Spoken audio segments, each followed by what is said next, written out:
This is no EQ, pero mic lang yung nagpipick up.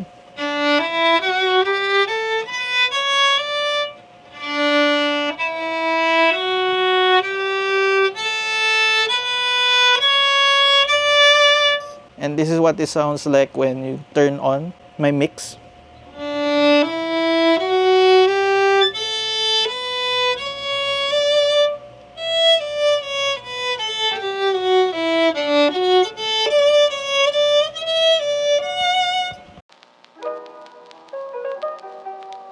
Good day everyone, we're here at my channel, Jared Delusong here. And today, I'm gonna teach you something different, and it's about using EQ, using equalizer. Actually, before I start, since I've been playing electric violin, masasabi ko talaga sa inyo, yung tone production kasi, iba-iba yan eh. Di ba sa acoustic violin, we have techniques para mas mapaganda yung tunog ng ating tone production. Ano po ba? Yung kahoy, yung mga gagamitin mo strings or whatever pang-enhancement ng tunog ng violin mo. Syempre, number one dyan, yung kung paano ko talaga mag-play, how you bow, o how you perform, how you use your bow. Ganon sa kahoy, guys. So, mahirap talaga, mas mahirap talaga patunogin na maayos yung kahoy kaysa sa electric. Ngayon, sa electric kasi, guys, it's easier na magpatunog to make your tone beautiful, pero wala na siyang parang enhancement pa na para gusto mo kunyari i-level up pa yung tunog niya na based on technique or whatever. Siguro meron pero minimal. Pero unlike sa kahoy talaga, kunyari maganda yung technique mo, maganda agad yung tunog mo. Pero compared to electric, hindi talaga siya super duper like malaki yung effect ng ganun. So what I'm going to tell you guys is how to enhance your electric violin sounds. I'm gonna tell you one of my secret, para maganda talaga yung tunog nyo sa electric violin. Before, sinasabi ko dati parang mixer, pero ngayon introducing kita nyo yan. Ayaw mag-focus dito. Kita nyo yan, guys. Sorry. Introducing EQ. Hindi nyo kailangan ng sobrang mamahaling EQ, whatever. Pwede naman, sige, kung may budget kayo, pero kung wala naman kayong budget, just buy an EQ. Napaka-importante nito, lalo na sa live performing, guys. So what I'm gonna demo to you today is kung gaano ba kahalaga o importante itong EQ sa live performance natin. Okay? Lalo na sa mga live performer dyan, or kung gusto mo magkaroon ng tone enhancement, buy an EQ. Ito, this one was bought in Japan. Kailangan talaga ng EQ, lalo na malaki kasi ang kinalaman ng EQ, lalo na sa paggamit mo ng instrument. Kung paano mo talaga gusto mapalabas yung gusto mong tunog. So, bawat violin, we have different characteristics kasi ng tone eh. Bawat electric violin, what I'm telling you. Bawat electric violin, iba-iba yan. Hindi po ibig sabihin na electric violin, ganito na yung sound niya. Iba-iba siya. So, iba-iba rin kung paano mo siya imi-mix according to the mixer or according to the speaker nung gagamitin mo. So may characteristics din yung speaker, o may kinalaman yung speaker, o yung EQ mo kung paano mo siya gagamitin sa speaker na gagamitin mo. So right now, I'm using, nandito ko,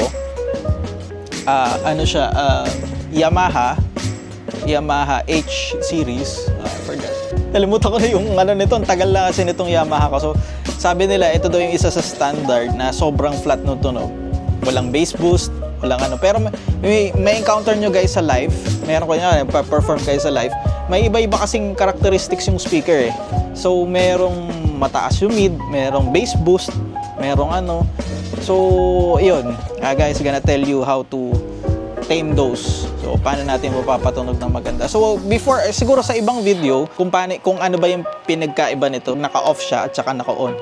So, I have my presets here. Ito kasi dito nasa-save siya.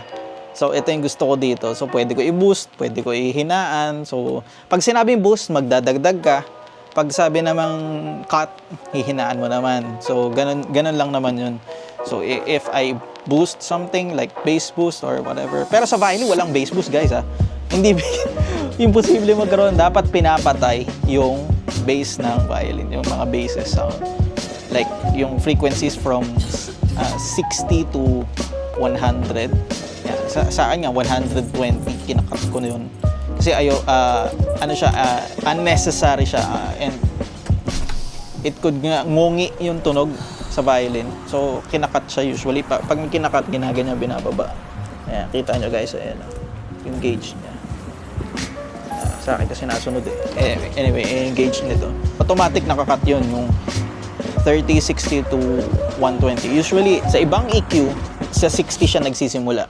So, kinakat ko siya 60 to 120. Ayan, kakat ko yun. Basta, kakat ko yun. Dito kasi 30. So, kakat ko yung 30, 60 to 120. Kasi use na, ano siya, hindi sa, pangit sa tumunog, ngungi. And hindi mo kailangan ng, ano tawag dito, sub. Patunugin yung violin mo sa subwoofer, hindi. This is what it sounds like when you don't have EQ, no? Wala, no EQ. Pero mic lang yung nagpipick up.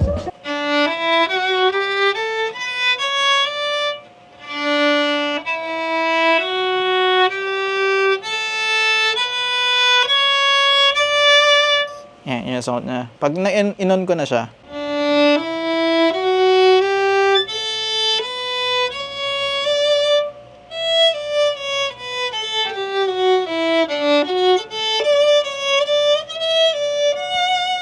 ito lang, yung mic lang yung na-pick up dyan sa speaker ko. So, I think maririnig nyo yung difference niya. Sobrang powerful ng paggamit ng EQ, lalo na meron kang hindi gustong tunog sa violin mo. And it's important na maintindihan mo yung frequencies sa violin. So, yun, gonna teach you that some other time. Pero right now, yeah, gusto ko lang talaga i-flex yung sound ng na-produce nitong EQ na to. So, sabi nila, any EQ guys, you can use, no?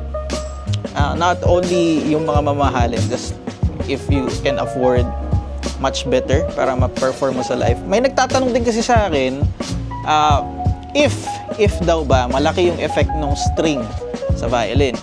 So, ang masasabi ko, hindi, no.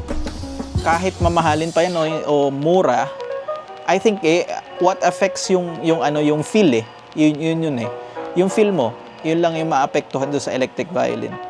Pero yung tone quality, not much. Yan ang masasabi ko, hindi sobra, hindi masyado nagmamatter. You can really buy cheap violin strings if you want, if komportable ka doon, or if whatever you want to fix your sound or tone production, nasa talaga, nasa EQ, nasa post. Hindi siya masyado into the string or whatever. Pero yung pickup, yeah, pickup, same. Pickup, yeah. Pero yung the string itself, hindi masyado siya nagmamatter sa electric violin. So, yun lang guys. Hope you guys hear the differences. Ito, meron kasi talaga masarap pakinggan tsaka hindi masarap pakinggan na tone. So you have to really fix, lalo na yung characteristics nitong electric violin nito. This is Yamaha.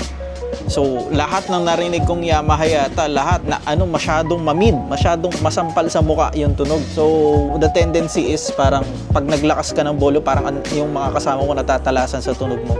So ang pinakamaganda talagang gawin doon is you buy an EQ and then you tame that sound. You tame. Ibig sabihin, kunyari, pa-perform mo sa speaker na to, kailangan ko maalis yung parang sumasampal na tunog sa mukha. Yun lang naman yun, guys. If you're very knowledgeable about using EQs, I tell you guys, kahit anong speaker pa yan, kahit mumurahin yan, mapapaganda mo talaga yung sound mo.